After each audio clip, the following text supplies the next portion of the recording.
So no big changes over the last 24 hours in terms of the areas that Russia occupies in Ukraine, highlighted here, of course, in red, though there was a fresh attack last night to the west, Lviv in particular, and the airport there, the part of the airport which is used to repair military aircraft. And Alex, that feels like it must have been a targeted attack.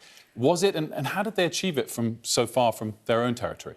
It definitely feels like it was a targeted attack, most probably done with a cruise missile. Cruise missiles have a range of up to many thousands of kilometres, so it's perfectly plausible that an attack could have come from the Black Sea or from the Russian landmass itself.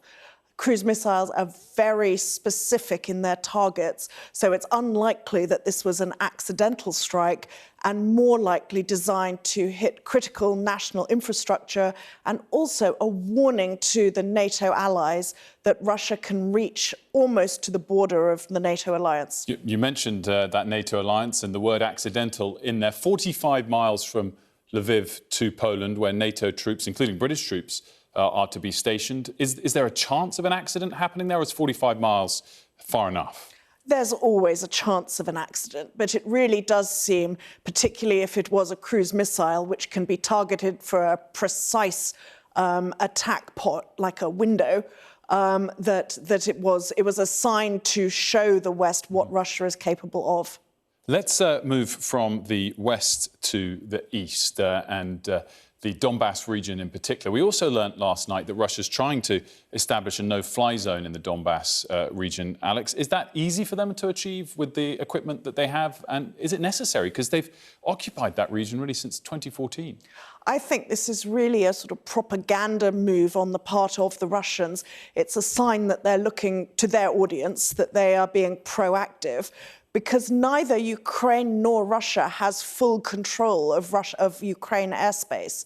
And so therefore it isn't really a feasible move to suggest, but it will play very well back in the heartlands. If we look over the last couple of days of this war, it seems now like Mariupol is the epicenter. Still, of course, in Ukrainian hands for now, despite very heavy shelling.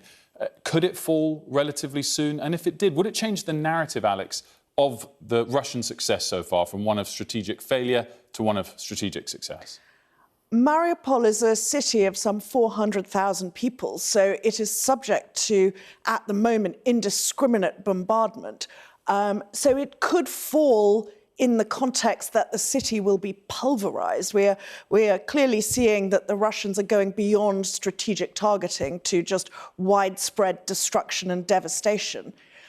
If it falls, it provides Russia with a clear route by land from the Russian mainland to the Crimean Peninsula and the strategic M17 road. But this is a tiny corner of a very big Ukraine. So I'm sure it would play very well in Moscow that this was a great victory. But for Ukraine, we must not forget that there is a lot more country still in Ukrainian hands. Dr. Alex Walmsley, thank you so much.